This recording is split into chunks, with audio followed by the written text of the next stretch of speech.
everyone, it's Matt, and today I will be reading to you another Creepypasta story.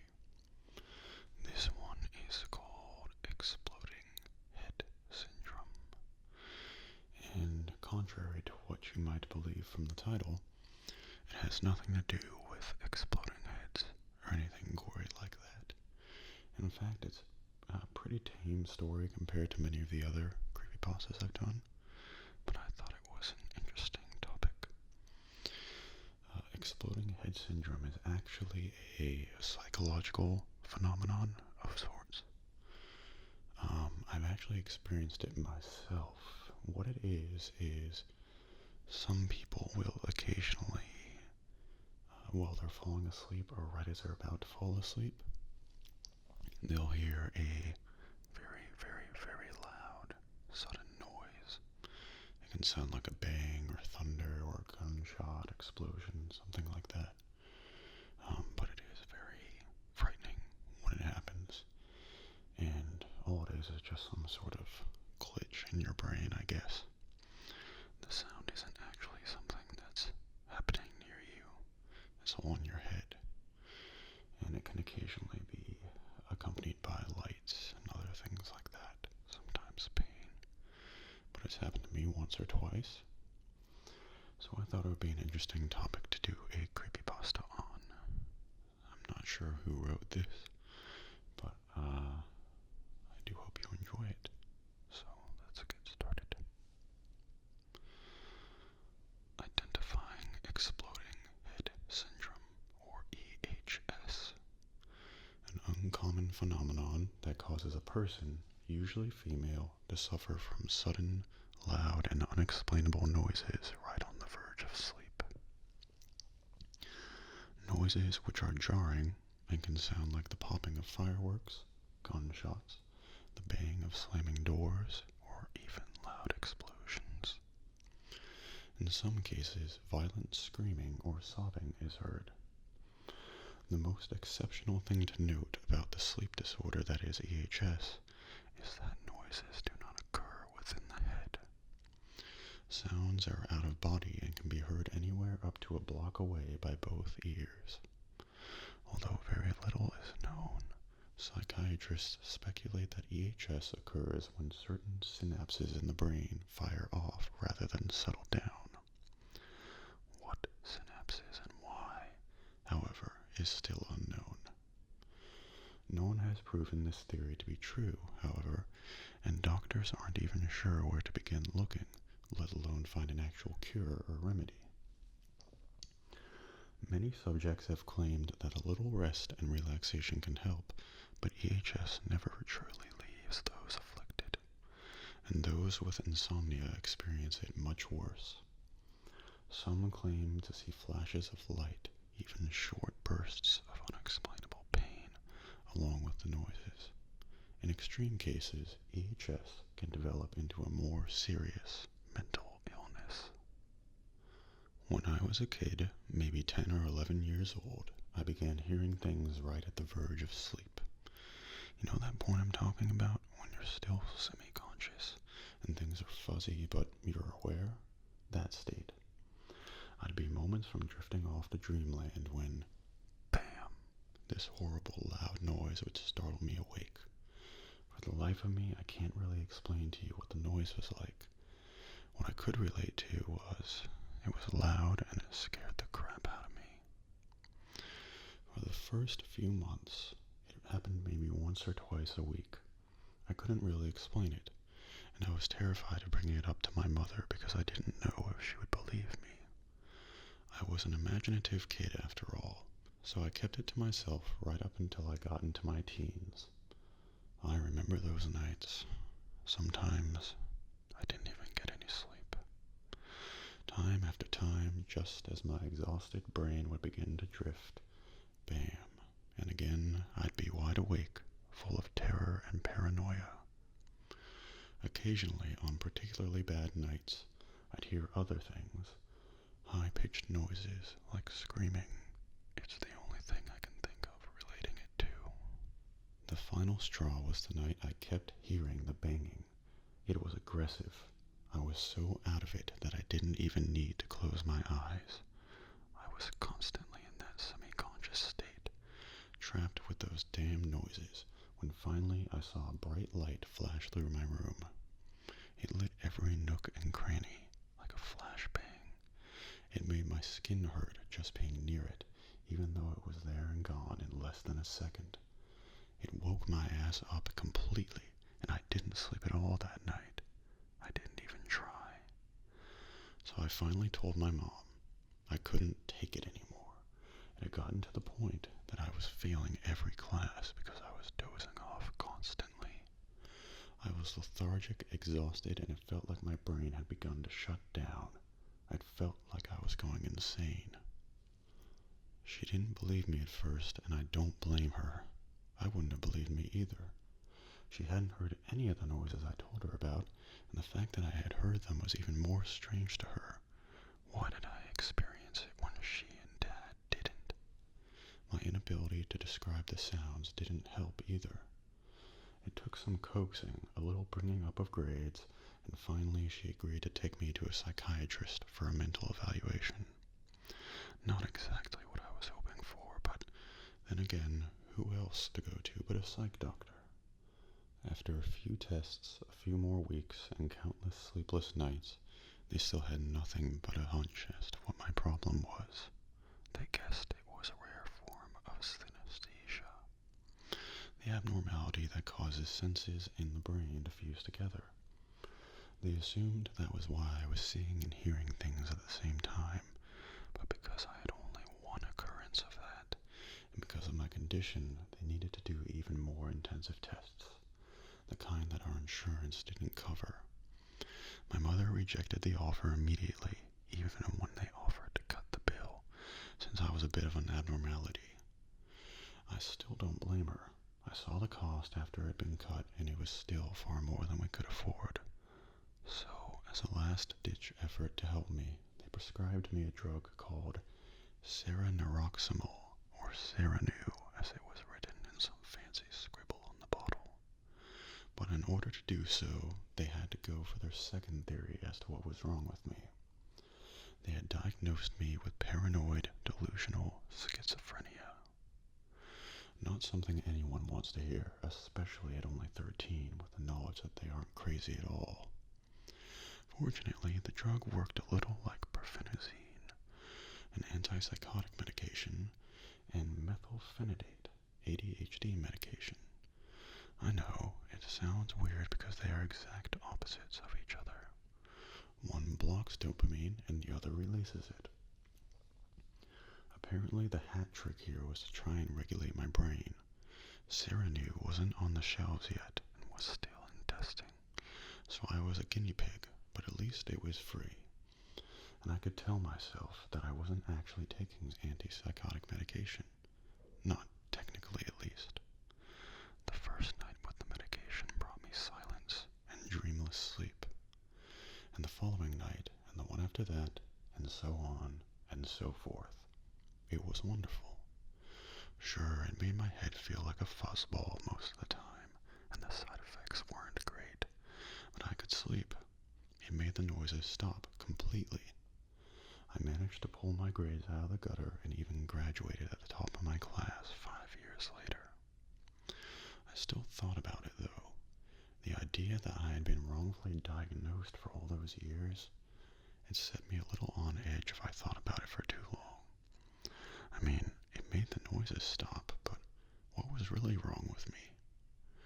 After moving into my own apartment and putting college on hold for a while, I decided to do some investigating of my own. I couldn't exactly afford good mental health care, even with my insurance, so I went for the internet with my fingers crossed and hoped for the best. They say never to look a gift horse in the mouth, but I was only curious. I managed to find a medical site with a recently posted blog about a sleep disorder called Exploding Head Syndrome, or just EHS. All I had done was type in my symptoms, and there it was. Everything matched up perfectly.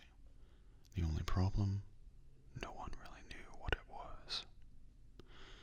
They knew the symptoms and narrowed it down to the time of the phenomenon in the brain, but nothing else. It was a completely new topic in the medical field, despite the claim that it's been documented for ages. I thought I was back to square one until I happened upon a forum for people with EHS. Like any good researcher, I immediately went in to interview people on their personal experiences. Thankfully, everyone I spoke to was very informative. Many even suggested I try simple sleep aids like melatonin. I compared what I could remember of my sleepless nights to their accounts, and with every passing minute I became more and more convinced that all I had was a simple sleep disorder. Everything matched up too perfectly to suggest otherwise. Just as I was about to get off, a new person joined the chat room. His username was The Watcher, and he introduced himself as such. At first, he seemed a little arrogant, listing off all of his symptoms to me in an almost hoity-toity manner. But after I informed him that I had concluded my interviews and had come to a personal decision, he asked me what it was all about. So I explained to him my situation in the most detail that I felt comfortable with, and he asked me what medication I was on. Now, don't get me wrong. I'm not exactly a private person, but I also know how important it is to not be too open on the internet. This guy, though, I felt like he was looking at me under a microscope. We were only in a chat room, merely words on a screen, but something just felt off. Despite my better judgment, I told him about Serenue. By this time, the drug had passed all FDA regulations and had been on the public market for almost 3 years, so it was common knowledge. I then asked him why it was important. He dodged the question at first, and instead rattled off things about the drug that I already knew, until finally making a point that it was a very good drug for people with advanced cases of EHS. By this time, I had already made up my mind. I was going to stop Serenue and start taking homeopathic sleep aids instead. Again, yes, it worked, but that fuzzy head feeling had worn out its welcome after 5 years, not to mention the occasional nausea, loss of appetite, and stomach cramps. I began to type out a message thanking the Watcher when he posted again. It was a single word. Wait. I looked down at my message box to see my half-typed goodbye still waiting to be sent, and felt a shiver run down my spine. Another message popped up almost immediately after. Don't go yet. Please. This is very important. I instinctively checked my security programs and saw nothing. If this dude was hacking, he was doing a fairly good job of it. I stared at his message and gave a moment of consideration before deleting my departing message and simply responding with, "What?" His response was quick and to the point. Don't stop taking seroneroxamol. So, with a sigh, I asked, "Why?" He responded with, "Because it's the only thing keeping them from finding you." Now, I was fully freaked out, and possibly a tiny bit irritated. Was this guy screwing with me? I didn't really expect trolls to dwell on medical forums, but I guess they're everywhere. Still, I didn't leave the chat. A golden rule of the internet is to never feed the trolls, but I'll admit I was curious to see where this was going. So I asked what he meant and who they were. I wish I had never asked. This is what he said to me. EHS has been around for centuries, but only has it recently gained attention. The reason? More people have it. And why do more people have it? Because they're getting hungrier. They're becoming gluttonous and greedy. So they're marking more and more people for the feast. Those sounds you heard? It's simple. It's them attempting to open the door to our world. Those sounds are echoes of their dimension slamming into ours, and only the unlucky hear the warning. The light you saw, That's the door being yanked open. But if you wake in time, the door will close. That's why it only appears as a flash. The final warning is pain. You mentioned feeling your skin burn, but that was only a side effect of being so close to the door opening. No, the real pain felt by those with EHS is much worse. It's rending of flesh from bone. It's their claws digging deep into your skin. But again, if you manage to wake in time, it will stop. Unfortunately, there will be no proof of them ever touching you. Not a single mark on your body, as if it never happened. The reason I beg you not to stop your medication is because it's the only thing keeping them from finding you.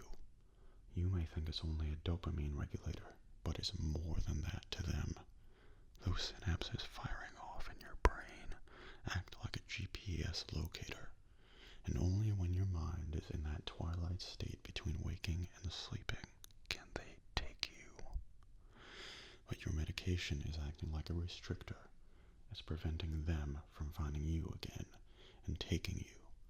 You didn't make it to the final stage of EHS, but it sounds like you were close. So please, please, if you value your life, never stop. They'll find you if you do. I'm a pretty open-minded person, but this was ridiculous. I let the watcher speak his piece before closing out the window and shutting down my computer. I didn't even attempt to write a farewell. It was too late and I was too tired. I hadn't even noticed how long I'd actually been on the internet, but once I got off, I realized it was far too late to take my medication. I remember feeling a twinge of guilt and fear at the time, but I brushed it aside and decided to go to bed without any more help from Cyranu. I had already made my decision anyway, and there was no risk of seizure or stroke if I stopped abruptly. And besides, I wasn't crazy. I just had a sleep disorder. In the morning, I would go out and buy some simple sleep aids and get back to a normal life without the fog of medication. That night, I got the best sleep I had ever experienced. The next morning, I did exactly as planned and picked up a couple bottles of melatonin, along with some generic stuff from the medicine aisle. For about a week, everything was wonderful. No more fog, no more side effects, and not a single noise. But that all changed a few nights ago. To be honest, I can't really remember how long it's actually been. I haven't slept in so long. It all started when I took a few sleep aids before bed. I took them a little earlier than usual, but I felt like dozing as I watched some mindless TV before turning in. It had to have kicked in rather quickly, because the next thing I remember was being woken by a loud slam from somewhere in my house. And as I opened my eyes, I saw a blinding flash from across my living room. In an instant, I lost power, and everything in my home went completely dark. All I could see was that damn after-image of the flash in pitch darkness. I don't know if I could ever explain the fear I felt in that moment. Not being able to see, not knowing if someone was creeping up on me at that moment. It was horrible. I panicked for a brief moment before talking myself into believing that it was only a power surge. It didn't explain the noise, but I just tried to ignore that. Within a few minutes, the electricity came back on, and I stayed up for a few more hours before the drowsiness became too much, and I headed off to bed. I was nearly asleep when it happened again, flash and all, in my dark room. By the time the sun had risen the next morning, it had happened maybe 5 or 6 more times, and I hadn't gotten any sleep. It happened again the next night, and the next. I'm taking caffeine pills now instead. I'm scared to fall asleep, but I can feel myself slipping. These past few hours I've been jarred into consciousness by this horrible pain in my legs, and there's this new noise. It comes in think it's saying my name. I can't be sure, but I assume that's what it is. I can't help but think of the Watcher's warning. I should have listened. I can't even remember where my Serenu is now. But I've got this feeling that it's too late anyway. They've already found me. Soon I'll end up stuck in that constant state of semi-consciousness, and then they'll be able to grab me whenever they wish. I would imagine they've worked up quite an appetite trying to get me. The only thing keeping me awake now is focusing on writing this. I'm not sure what it's supposed to be. A memoir, maybe? A warning? Let's call it a word of advice. Why should you believe me when I tell you that the Watcher was actually right, when even I didn't believe him? And why should you go looking for help immediately if you're experiencing symptoms of EHS? It's pretty simple, actually. It's the only reason I know that what is happening to me is real. The reason I know they are real. It's the reason my mother refused to believe me at first, and why the psychiatrists insisted on further testing. It should be physically impossible for me to experience the symptoms of EHS. I shouldn't be able to hear the things I do. The loud noises, the high-pitched noises, the noises that sound like they could be calling my name. Even now, as I write this, I can hear it. I hear them, but I shouldn't be able to hear any of it. I was born deaf. And that is it. I hope you enjoyed it, and thank you for watching. I will see you next time.